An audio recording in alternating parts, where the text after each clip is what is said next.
Bienvenidos de nuevo a Kaiser Report, soy Max Kaiser. Es momento de hablar con Charles Hoskinson, encriptador y uno de los responsables de un nuevo fenómeno criptográfico, Ethereum. Charles, bienvenido a Kaiser Report. Es un placer estar aquí. En la primera parte del programa dije una cosa que me gustaría que usted comentara. Mucha gente habla de la regulación del Bitcoin y yo dije que, en cierto modo, se trata de un sistema autorregulado, puesto que el algoritmo, el protocolo, constituye la regulación como tal. El ejemplo que utilicé es E equivale a mc al cuadrado.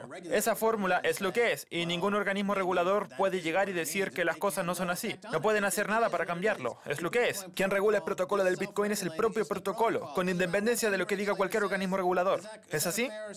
Sí y no. Es así en el ámbito de las criptodivisas, es decir, siempre que estemos dentro de la cadena de bloques y del sector digital. Ahora bien, si nos referimos al ámbito de las divisas fiduciarias, ahí la cosa cambia. La regulación puede tener sentido en el sector del intercambio de arte. Así es. Esa siempre ha sido la membrana que separa ambos mundos. Y es ahí donde hay que centrarse. Me imagino que en origen las criptodivisas tienen su propio ecosistema, de forma que no tengan que entrar en contacto con el mundo fiduciario, ¿no? En el mundo fiduciario, siempre que haya que pagar impuestos habrá necesidad de oferta monetaria. Y en lo que respecta al sector digital, cada vez pueden efectuarse más transacciones. Es el caso de África. En Kenia se opera con divisas digitales como el M-Pesa, así que probablemente estamos en una relación cada vez más estable entre las criptodivisas y el Estado de Derecho. Hasta cierto punto están teniendo más éxito que las divisas fiduciarias. En fin, pasemos a hablar de Ethereum, que para eso lo hemos invitado. En este programa fuimos los primeros del mundo en hablar del Bitcoin, y lo mismo puede decirse del Litecoin. Así que del mismo modo quiero que seamos los primeros en hablar de Ethereum, un capítulo muy importante en la historia de las criptodivisas. Explíquenos un poco en qué consiste. Ethereum no es más que una continuación del experimento con las criptodivisas. Mirando la historia del Bitcoin, vimos dos cosas. Una es la cadena de bloques, la existencia de una base de datos centralizada de la que todo el mundo tiene una copia, y la otra es el sistema de transacciones, con todas esas fichas que pueden enviarse y que se convirtió en un medio de envío de dinero. Pero luego la gente empezó a pedir más funcionalidades. Mercados de predicción, juegos, Wall Street, empresas, leyes, un amplio abanico de elementos que pueden acoplarse a la cadena de bloques. Lo que nosotros decidimos hacer fue, en lugar de seguir añadiendo elementos y funcionalidades, cambiar la propia estructura de la cadena y crear una especie de sistema Android del ámbito de las criptodivisas, de forma que, para instalar todas las funcionalidades, baste con hacer un clic, la cartera, las transacciones abiertas, etc., todo incluido en una misma lista. Lo que hace Ethereum es darnos una plataforma sin funcionalidades específicas que nos da la posibilidad de construir las funcionalidades y aplicaciones que queramos. Es decir, tenemos la cadena de bloques, que es algo así como la clave del Bitcoin. Exacto.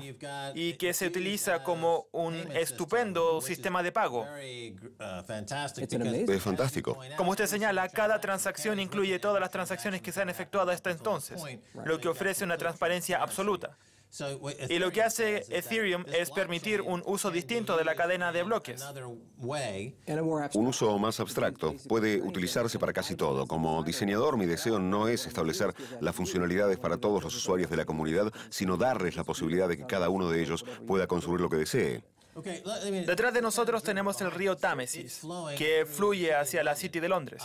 Pues bien, el Támesis podría ser la cadena de bloques, la base del universo del Bitcoin. Y a lo largo del Támesis hay un montón de puntos de acceso al río. Hay muelles, barcos, edificios. Sí. Es decir, se realiza una actividad comercial a su alrededor. Pues bien, lo que hace Ethereum es permitir que la gente pueda acceder al flujo del Bitcoin para construir todo tipo de cosas. Cuando se habla de Ethereum, resulta imprescindible emplear la palabra eficacia.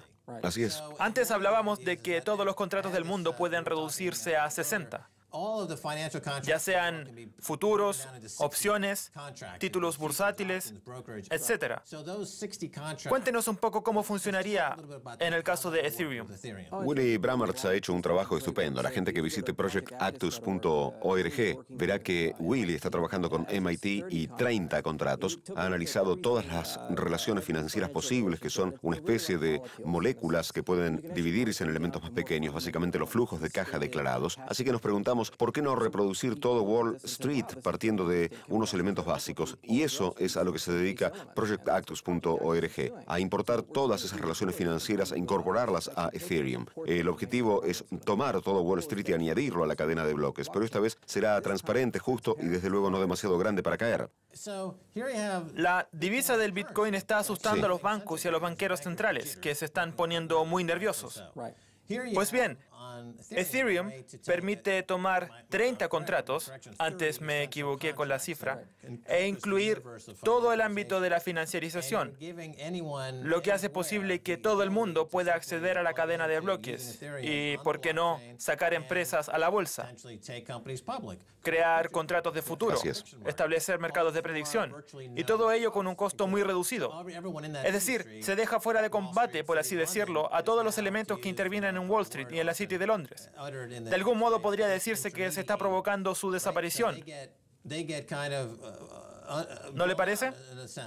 Se trata de una serie de herramientas nuevas que el usuario puede decidir cómo utilizar. El problema que tenemos hoy en día es que las herramientas disponibles funcionan para 2.000 millones de personas. No funcionan mal del todo, pero no lo hacen para todo el mundo. Así que el objetivo es construir un conjunto de herramientas que funcionen para 7.000 millones de personas y encontrar la manera de que esas herramientas funcionen de forma justa para todas ellas. Lo bonito del Bitcoin es que se ha convertido en el dinero de Internet. Se trata de un dinero justo que funciona igual con independencia de la ubicación del usuario. Y el objetivo de Ethereum es convertirse en el Internet del dinero. Ethereum incluye un montón de elementos, contratos entre personas, contratos inmobiliarios, incluso organizaciones que pueden acoplarse a la cadena de bloques. Pueden construirse motores de consenso, sistemas de reputación, juegos. Se puede hacer lo que uno quiera. Nuestra función es construir los cimientos y que el mundo encuentre las aplicaciones pertinentes.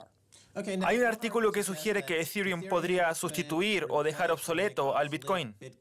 No, si hablamos del funcionamiento económico y del diseño del sistema, para nosotros el Bitcoin es como el oro y Ethereum como el petróleo. El Bitcoin es una excelente fuente de almacenamiento de valor.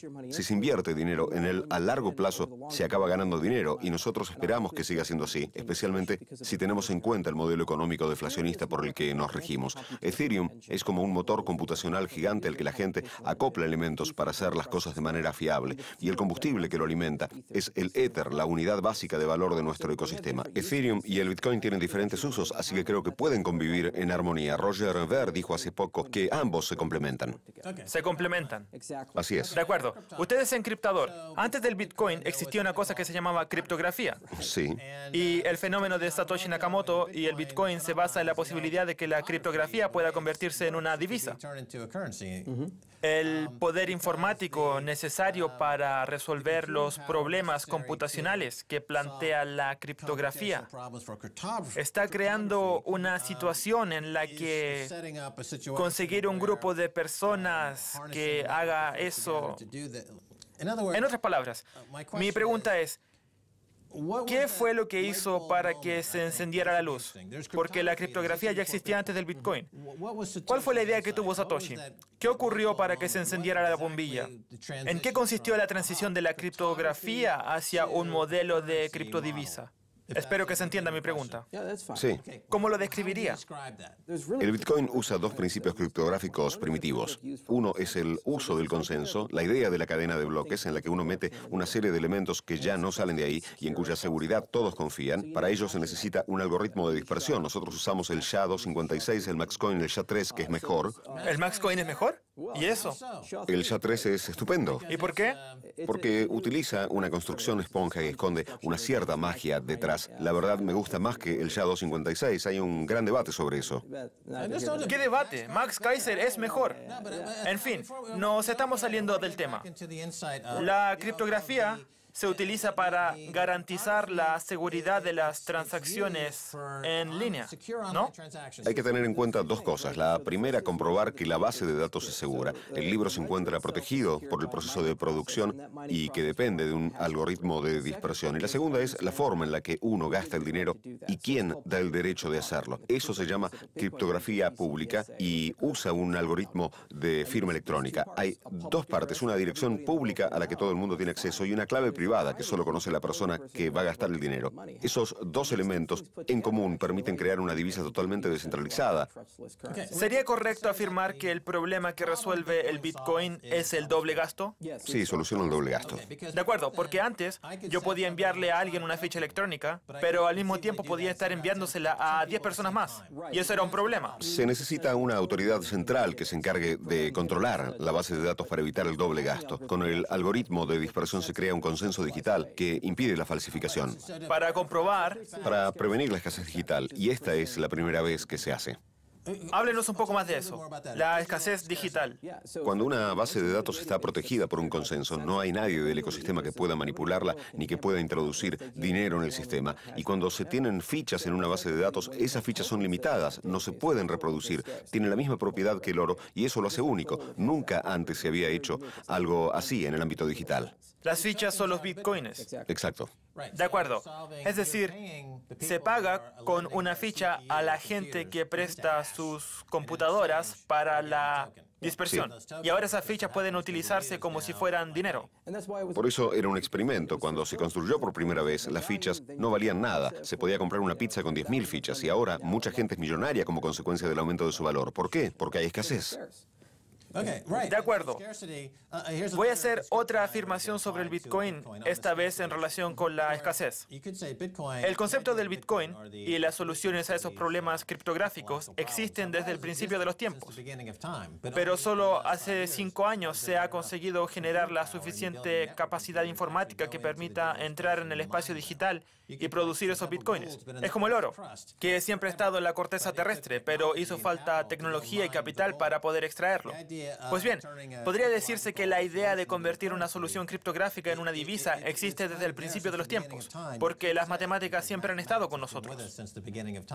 Sí. Pero solo en los últimos años hemos sido capaces de reunir una red informática que permita resolver ese problema y llegar a esa cifra tan escasa y preciosa. Yo las llamo cifras preciosas monetizadas. ¿Le parece bien? ¿O es una locura? ¿O es demasiado poético? Se necesitó mucha magia para que el Bitcoin pueda existir. Ha habido muchas personas cuyo trabajo fue necesario. Los pioneros que en los años 80 empezaron a pensar en el concepto de divisas digitales. Wei Dai, Alan Back. Eso fue lo que llevó a Satoshi Nakamoto a crear ese sistema de paradigma.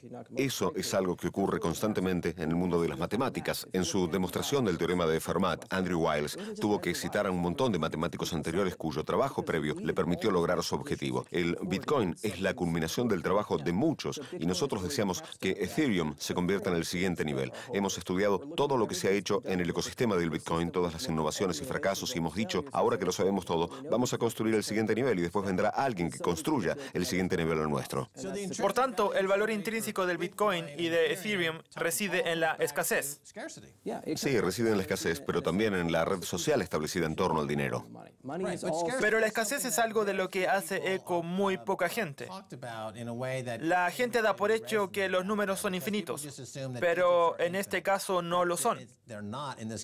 Porque estos problemas necesitan un montón de computadoras que los puedan resolver. Y eso se traduce en escasez. En fin, tenemos que irnos. Ya le dije que nos quedaríamos sin tiempo y que lo lamentaríamos mucho. Y así ha ocurrido. Tengo que decirle adiós. Muchas gracias por estar en Kaiser Report. Muchas gracias, Max. De nada. Muy bien, eso es todo por hoy en Kaiser Report. Soy Max Kaiser junto a Stacy Herbert. Quiero agradecer a Charles Hoskinson del proyecto Ethereum. Si quieren contactar con nosotros, envíenos un tweet a Kaiser Report. Hasta la próxima. Adiós.